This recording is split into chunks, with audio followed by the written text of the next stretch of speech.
Hello, everyone. Welcome back to Jupiter's Croc. My name is Matthew. Joining me tonight, a very, very tired Ploticus. I don't know if he's going to be able to make it through, but how are you doing, Ploticus? I'm very tired. We may or may not be recording 3 episodes worth of content tonight. I don't know how I'm going to get through it. We will not. Okay, well, I guess we're just doing 2 episodes tonight. I watched 3 episodes, but I did as well. Well, good for you guys. You can rewatch that episode, considering how good it is. and in Memphis, once again, not pulling his weight on the show is Ronan. I'll beat your weight in ass, all right, you motherfucker. I need a I'm nap. going to need you to decipher that. I'm going to No, beat your no. weight in ass.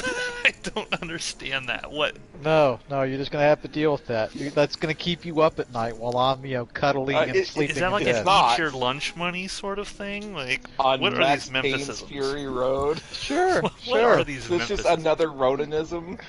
sure. Just always remember that. Just always remember. All right, ladies and gentlemen, well, we are at episode 8. We are almost done with season 2, Spartacus Vengeance. We are on episode 8, Balance. Ploticus, if you can, do your best. Take it away. Oh, God. I mean, luckily, this is a good episode, but there's not a whole lot that happens on its own. This is another episode where it's kind of like setting things in place Yeah, for setting the stage. for the next couple episodes. So Gannicus shows up with the Lithia, and he's like, "Hey, Spartacus, kill her, and then we done here. Then you can move on. We don't need to continue to have this war." I like how 'Cause he doesn't Gannicus- ask Spartacus first if he'll be cool with it. He just assumes that this Yeah. is what Spartacus is going to want. In Glaber's Gannicus' responsible- in his Go ahead. diseased ant brain, he thinks that this is just okay. I'm just going to balance this scale out, and it's like it just fails miserably. Spoilers. It's almost like the title of this episode is called Balance. Almost. Oh, that's why it's called Balance. Oh, okay. I'm with you. Yeah, catch it on Yeah, there. it's Anyways, almost like it's not almost gonna like it call was this. plotted that way. I mean, they say the title of every episode as dialogue in every episode. Like, have you not caught on to that? It's the Family Guy meme where Peter goes, he said it. Anyways, let's talk about goddamn Spartacus.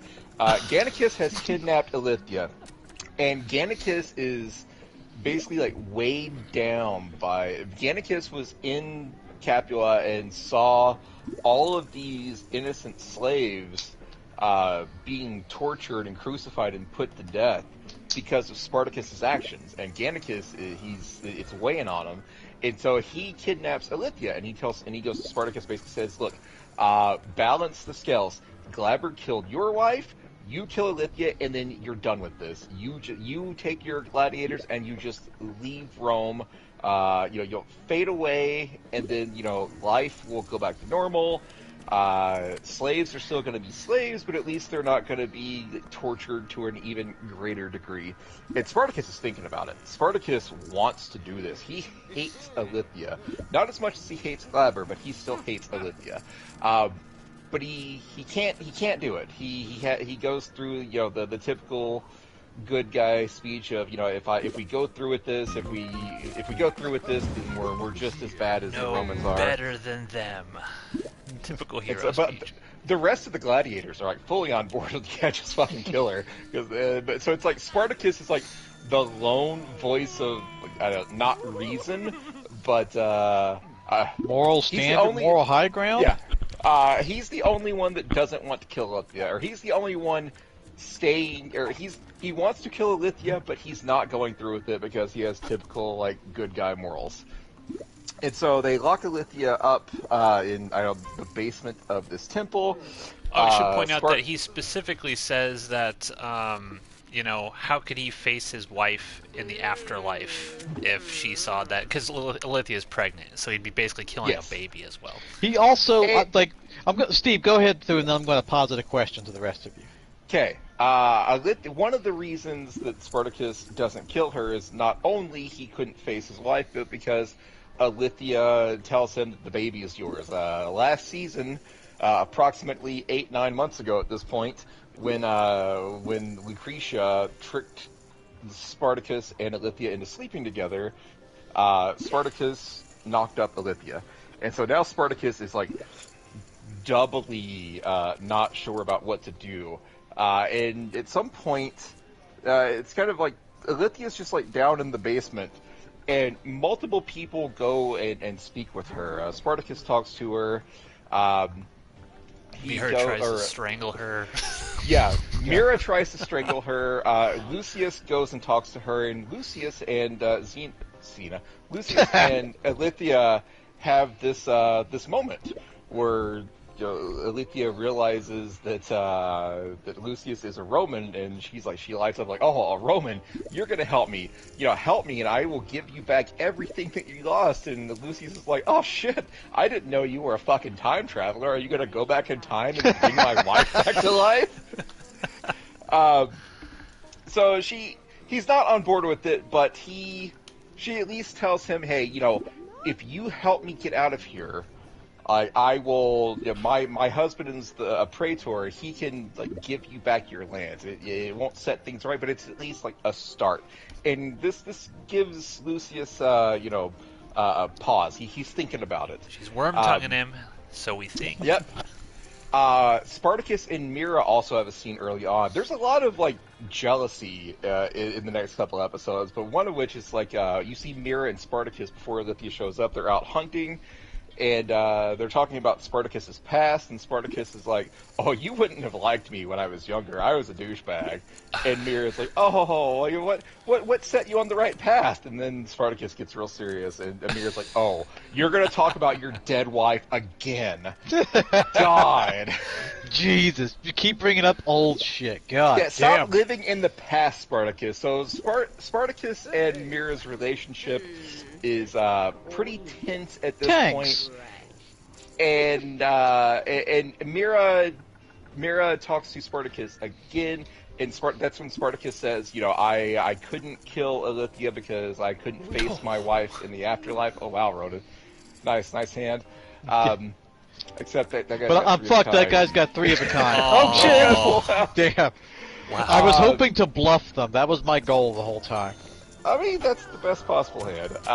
Anyways, Spartacus can't kill Ilithia because he doesn't want it weighing on his conscience. He doesn't want to disappoint Sura in the afterlife. And so Mira decides, I'm going to go kill you. I'm going to kill Ilithia.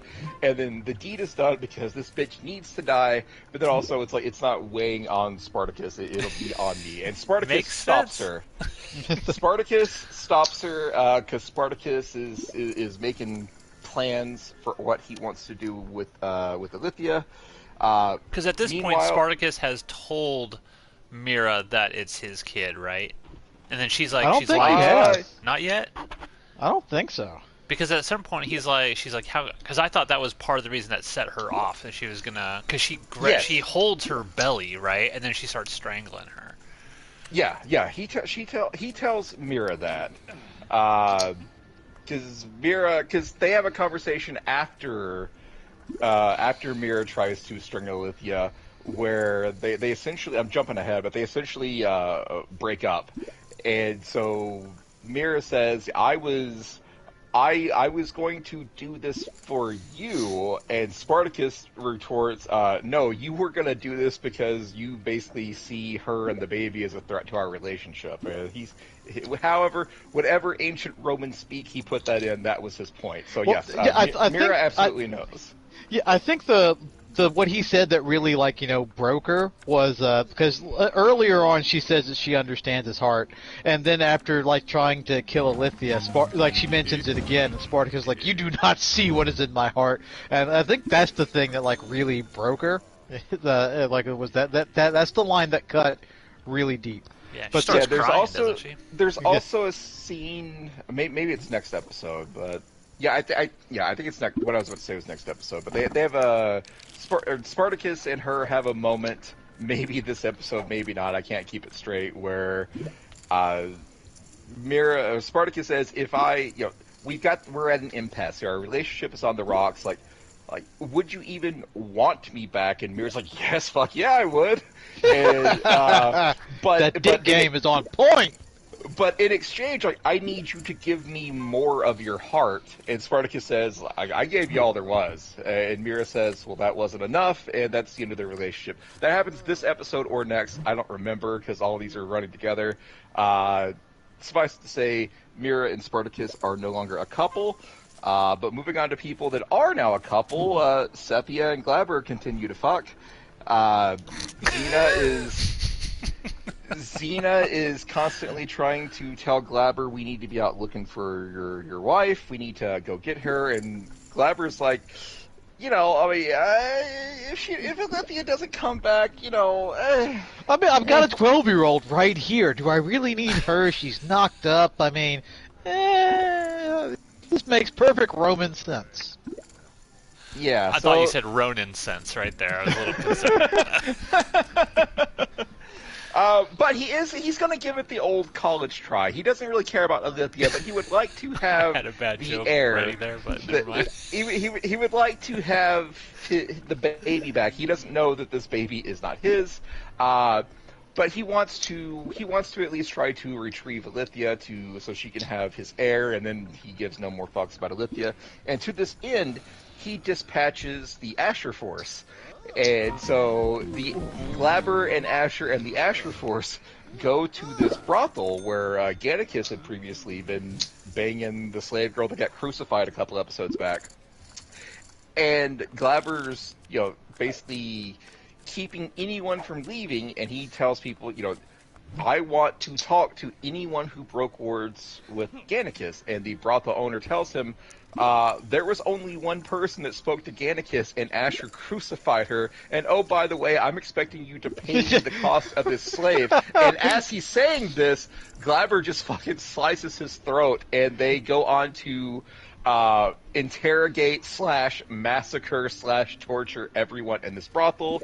And they end up with nothing. They don't learn anything about where Gannicus is, much to the chagrin of Xena, because later on, Asher is back at the Ludus, hanging out with Xena, and Xena is once again like, we need to find Alethea, we need to find Alethea, we need to find Alethea, and Asher says, hey, I tried, trust me, you know, look at all the shit I robbed from all these Look at all the people. loot.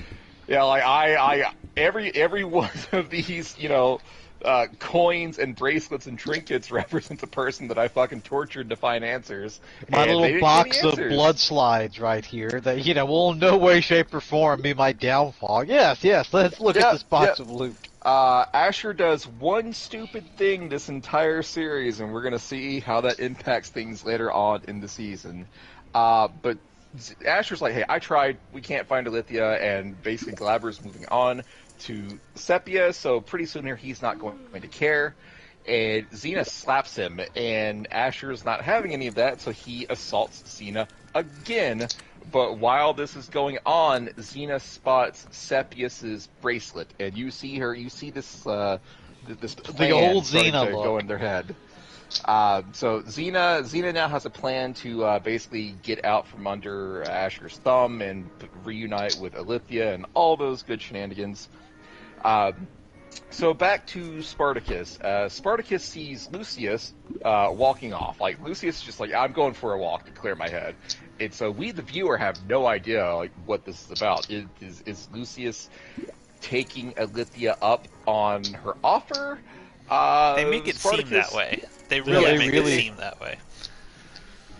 Yeah, so Lucius is he going to turn on them? We don't know yet. Spartacus spots him though. Is like, hey, I need to clear my head too. How about you and I go, walk together and chat? And so the result of that is later on, Lucius shows up at the Ludus, and he goes to Glaber and he's like, hey, I come here basically to make a deal. And Glaber's like, Lucius says, hey, your wife who is still alive tells me that you have the power to give me all of my land back. And Glaber's like, yeah, bro, I got you. I can totally do that. And Lucius says, oh, are you also a time traveler? Can you give me back my fucking wife and kids? And at this point, Glaber has had enough. He goes to reach for a sword because he's getting nowhere, and Lucius cuts him off and says, hey, if I don't return at a reasonable hour, your wife and your baby are fucking dead. So these are the terms. 1, you're going to let me go, and then 2, after you let me go, you're going to take 3 of your men, grab a wagon, load it up with weapons, because a big plot point early on is there's not enough weapons to go around. Everyone, the main gladiator force has swords, but everyone else is having to basically, make sticks, knives, sticks and rocks.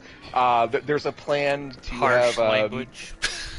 Mira and Lucius are going to continue to train people on how to use bow and arrow, but there's not enough actual swords to go around. So Spartacus is going to trade swords for Olympia, and so Glaber loads up a wagon and takes it to this, I don't remember what the city's called, but takes it to a city in the area, and Glaber and 3 of his men are supposed to meet Spartacus and 3 of Spartacus's men, and that's the only people that are supposed to be there. And so Spartacus and Glaber meet face to face for the first time since, I think, episode 1 of season 2. You got your main players, right? So Spartacus, Crixus steps up, Gannicus is there, and Agron. So you immediately know there's no red shirts here. No one's going to die there's no red here. Shirts. Speaking of Gannicus, when Spartacus hatches this plan, he's like, I can only take 3 men. At first, Agron says he's going to go, Crixus says he's going to go, and Oenomaus says he's going to go. And Spartacus says to Oenomaus, like, I would love to have you there, but you're still not fully recovered yet. And so Gannicus says, I'll go in his place, and they have this moment where Spartacus says, you don't really believe in our cause, and Gannicus responds, well, I don't, but Oenomaus does, so I'll go in his place. And you see, like, Oenomaus gets this look, and it's kind of the first time where he's like, fuck, that was a good thing Gannicus did. God damn it. I can't hate him as much as I did. Yeah, there's a subplot between the two where Oenomaus, obviously Gannicus fucked Oenomaus' wife. He's not happy about that, but it goes deeper than that. Oenomaus is like, dude, you are only for yourself. Like, you only care about the things that will bring you pleasure and whatever, and we're fighting for a bigger thing here, and you're not part of it, and you never will be. So this is Gannicus trying to show that, hey, I can be one of you guys. I'll at least take some steps to get there. Yep, and Oenomaus begrudgingly, like, they don't talk about it, but you can tell that Oenomaus is like, fuck, like, that he did a good thing. I have to give him credit for this, and Oenomaus is not happy about giving Gannicus credit for this. Anyways, back to the weapons trade, weapons for wives. Glaber and Spartacus talk, and they had this little back and forth. They talk about how much Spartacus loved his wife, and like that, his wife was his heart. And Glaber's like, oh man, it sure would suck if I loved my wife less than you love yours. And at that point, Agron has gone to open the wagon, and Spartacus knows by what Glaber said that. Well, he's like he's sniffing the dress. I don't get. It's one of these things I cannot stand in these shows. And Spartacus did the same thing with his wife. Like, they have the little strip of the dress, and it's like the scent is still on it, and they're like sniffing it. It's so weird to me.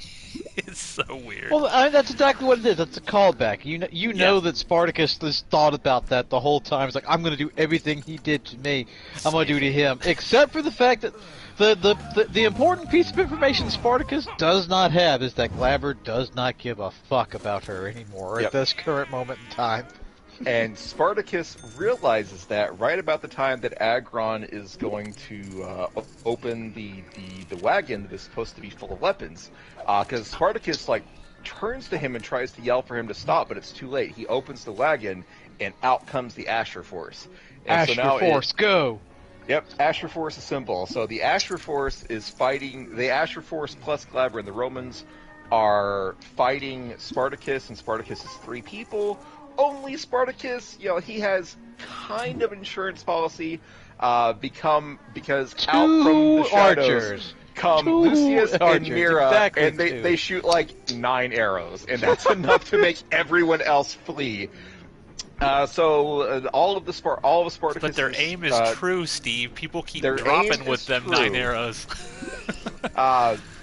So I also want to point out the Egyptian absolutely whooping Crixus' ass, just solid ass whooping. yeah, Just, the Spartacus Crixus loses a lot is, in these next couple episodes. I was Yeah. like, he like they're not giving Crixus his like badass moments in these next couple episodes for sure. he Yeah. emotionally had badass moments.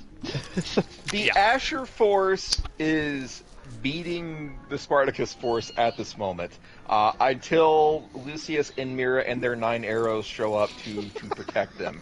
And so the Spartacus force flees, and Lucius is like, go ahead, go without me. And Spartacus is like, well, I can't do that. And Lucius says, leave before I come to my fucking senses. And so they leave him. And so the idea is Lucius is going to like cover everyone while they're leaving, but it's Lucius and like 3 more arrows versus the Asher force and the Romans Versus the Egyptian. versus the Egypt. And so it's not like He's not like a Terminator. it's not like Lucius really thought that he was covering them so much as the feeling I got was Lucius just didn't have anything else to live for. Like he lost his wife, he lost his home, he lost his lands, but today he got to shit in Glaber's mouth, and that was enough for him. He's ready to go to the afterlife, and so he's just going to sit here and meet his end. And so he's shooting arrows at the Egyptian. And the Egyptian is not phased whatsoever. With And so these tickle arrows that seem to go in about an inch. The Egyptian makes it up to Lucius and starts slashing him, and Lucius' last words are, at least it's not a fucking Roman that takes my... And then he gets his head cut off. So Spartacus force flees. Spartacus makes it back to his lair, the temple, and he decides, you know what, I'm going to let Alithia go because she's useless to me now. And so he takes Alithia out into the woods and sets her free. And Alithia's like, you're letting me go? And Spartacus says, I'm not doing you a favor here. This is not a kindness. Your husband doesn't give a shit about you anymore, and so killing you would hold no meaning. He doesn't love you. He'd rather kill me married life than get you back. Yeah.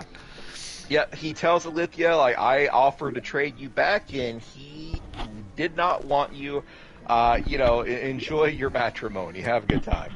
And so that's the end of the episode. Alithia has been freed, and we'll see next episode if she makes it home. So the question I would like to postulate to both of you, if she was not pregnant, presumably with his kid, do you think Spartacus, hero-wise, you'd like to say, oh yeah, he totally would have, but this is the show Spartacus where, good people will do horrible things horrible things happen in the show. Do you think Spartacus would have let her go, or wouldn't have killed her had it not been for his kid? I don't think so, because he mentioned something in there about an unarmed woman too. That's beneath him to just sort of kill some woman. I don't think he would have. And personally, yeah, I agree. I think the knowledge that the baby is his was just an extra little bit of weight on the winning side of the scales. Anyway, I think Alithia could have not been pregnant at all, and Spartacus might have gotten closer to killing her, but I think the outcome would have been the same. I mean, really, all anybody had to do was just whisper into his ear, she's the reason Varro is dead. You know that, right? By the way, stay away from his kid. Good on Spartacus knocking up Viva Bianca. I mean, good on him. Oh, they do flashbacks because they show Spartacus and Alithia fucking with the Roman masks on. Gotta get some Alithia boobs in the show somehow. They reshot a scene with Liam McIntyre in place of Andy. Yeah.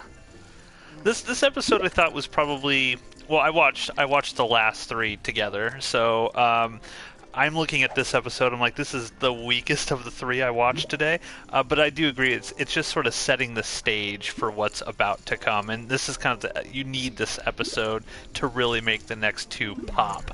But overall, I thought it was an okay episode. This wasn't one that I was like super enthused with or excited by. Yeah, Ronan? yeah, no, like that track. This, it's bizarre. Like Spartacus seems to follow in like a weird. I wonder if Kevin Feige was a fan of this show because it's like seems to follow in a Marvel kind of theme where it's like you'll every couple of movies there's a movie that isn't good or isn't all that good, but it sets up the next two pretty good ones. So Spartacus, like every episode or two, you'll get one that's really intended not. Like really more or less to set up the good shit that's going to happen in the next two episodes, and then we got to get that filler build-up episode, so it comes back around. And this one, yeah, it's fine. It's fine. It's not great. It's not terrible. Then you get like weird things. Like there's no real good explanation for why Lucian decides like, oh no, like stick around. I'm going to fire 2 more tickle arrows and cover you.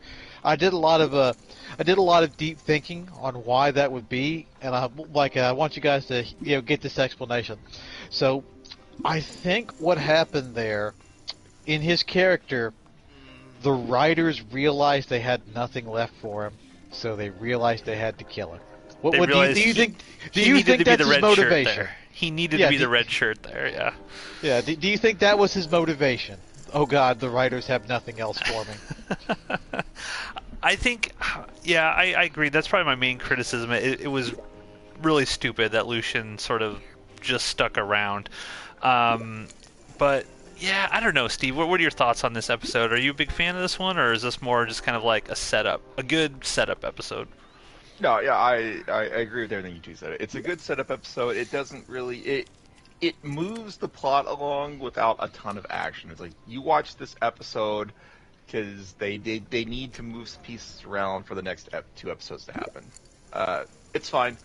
And I will say that like the episode, but certainly the next 2 episodes are infinitely better. Yeah, I will say that this continues the episode trend of making me absolutely hate Asher, and revel in joy in the final episode when Asher when his storyline comes to an end. I'm tired of seeing Asher assault Xena. I'm tired of looking at it. I don't want to see it anymore. Yeah. I want Asher to die at this point in time. Agreed. Okay, Yep. well that's it, ladies and gentlemen. We're looking forward to Asher dying. Hopefully he does. We won't spoil what happens.